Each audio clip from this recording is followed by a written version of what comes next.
জান্নাতি মানুষদের একটা বড় মাপের মার্কা হলো তারা নিরীহ কিসিমের হবে।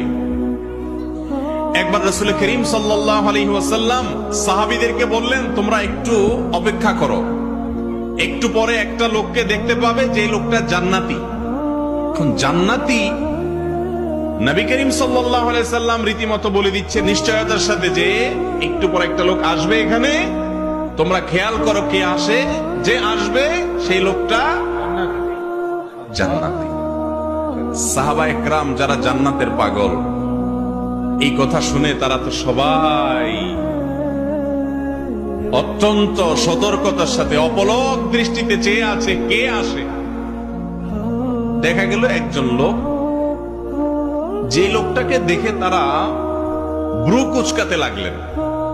সবাই মনে করেছেন এটা বোধহয় আবু বকর, ওমর, উসমান, আলী, এরকম সিনিয়র কোন বড় সাহাবী, তারাও জান্নাত